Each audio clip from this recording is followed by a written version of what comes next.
ಮೈಸೂರು ಜಿಲ್ಲಾ ಪೊಲೀಸ್ ವತಿಯಿಂದ ಕಳೆದ 10 ದಿನಗಳಲ್ಲಿ ಹಲವಾರು ಅಪರಾಧ ಪ್ರಕರಣಗಳನ್ನು ನಮ್ಮ ಅಧಿಕಾರಿ ಮತ್ತು ಸಿಬ್ಬಂದಿಯವರು ಪತ್ತೆ ಹಚ್ಚಿ ಇವತ್ತು ಒಟ್ಟು 30 ಪ್ರಕರಣಗಳನ್ನು ಪತ್ತೆ ಹಚ್ಚುವಲ್ಲಿ ಯಶಸ್ವಿಯಾಗಿದ್ದಾರೆ. ಆ 30 ಪ್ರಕರಣಗಳಲ್ಲಿ ಒಟ್ಟು 35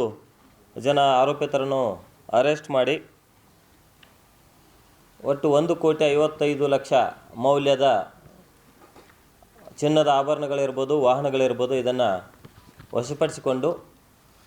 ಮುಂದಿನ ದಿನಗಳಲ್ಲಿ ಅದನ್ನು ಕಳ್ಕೊಂಡವರಿಗೆ ಒಂದು ಮರಳಿಸುವ ಕಾರ್ಯ ಆಗ್ತದೆ. ಈ ಎಲ್ಲ ಪ್ರಕರಣಗಳಲ್ಲಿ ಮುಖ್ಯವಾದ 4 ಪ್ರಕರಣಗಳು ಅಂದರೆ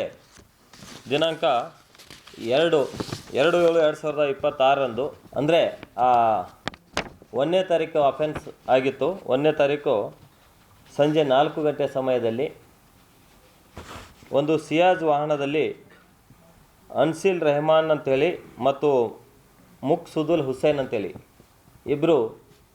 ಒಂದು ಚಿನ್ನದ ವ್ಯಾಪಾರ ಮಾಡಿಕೊಂಡು 85 ಲಕ್ಷ ದುಡ್ಡನ್ನು ಆ ಸಿಯಾಜ್ ವಾಹನದಲ್ಲಿ ಇಟ್ಟುಕೊಂಡು ಕೇರಳ ಕಡೆ ಹೋಗ್ತಾ ಇರುವಾಗ ನಂಜನಗೂಡು ಗ್ರಾಮಾಂತರ ಪೊಲೀಸ್ ಠಾಣೆ ವ್ಯಾಪ್ತಿಯ ಸಿಂಧುವಳಿಪುರ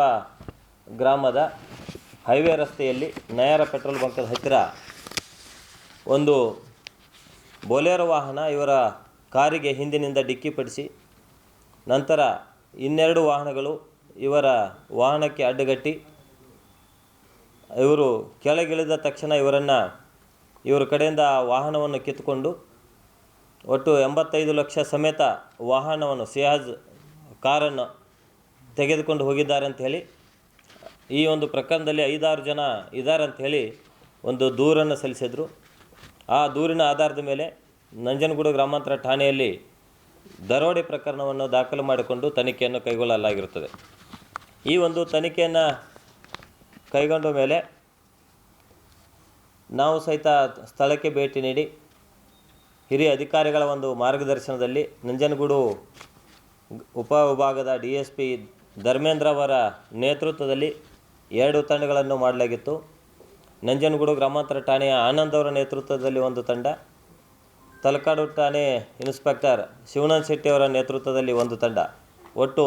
2 ತಂಡಗಳನ್ನು ಮಾಡಿ ಹಲವಾರು ಆಯಾಮಗಳಲ್ಲಿ ತನಿಖೆ ಮಾಡಿ ಯಾರು ಈ ಒಂದು ಕೃತ್ಯ ಎಸಗಿದ್ದಾರೆ, ಯಾವ ರೀತಿ ವಾಚ್ ಮಾಡಿಕೊಂಡು ಮಾಡಿದಾರೋ ಅಥವಾ ಬೇರೆ ಯಾವ ರೀತಿ ಆಗಿದೆ ಅಂಥೇಳಿ ನಾವು ಪ್ರಕರಣವನ್ನು ತನಿಖೆ ಮಾಡ್ತಾ ಇರುವಾಗ ಹಿಂದೆಯೂ ಸಹಿತ ಇದೇ ಥರನಾಗಿ ಕೇರಳ ಮೂಲದ ವಾಹನಗಳು ಹೋಗ್ತಾ ಇರುವಾಗ ಅಥವಾ ಹವಾಲಾ ಹಣವನ್ನು ತೆಗೆದುಕೊಂಡು ಹೋಗ್ತಾ ಇರುವಾಗ ಇದೇ ರೀತಿಯ ದರೋಡೆ ಪ್ರಕರಣಗಳು ಸಹಿತ ದಾಖಲಾಗಿತ್ತು. ಆ ಎಲ್ಲ ಪ್ರಕರಣಗಳ ಆರೋಪಿತರ ಬಗ್ಗೆಯೂ ಸಹಿತ ವಿಚಾರ ಮಾಡಿ ಮತ್ತು ಇನ್ನೂ ಅನೇಕ ಆಯಾಮಗಳಲ್ಲಿ ತನಿಖೆ ಮಾಡ್ತಾ ಇರುವಾಗ ಈ ಒಂದು ಪ್ರಕರಣದಲ್ಲಿ 3 ವಾಹನಗಳು ಅಂದರೆ ಒಂದು ಬೊಲೆರೋ,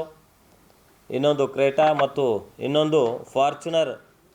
ವೆಹಿಕಲ್ಗಳು ಈ ಒಂದು ಪ್ರಕರಣದಲ್ಲಿ ಭಾಗಿಯಾದ ಬಗ್ಗೆ ನಮ್ಮದೇ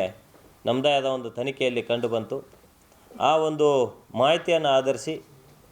ಆನಂದ್ ಇನ್ಸ್ಪೆಕ್ಟರ್ ಅವರ ತಂಡ ತಮಿಳುನಾಡು ಮತ್ತು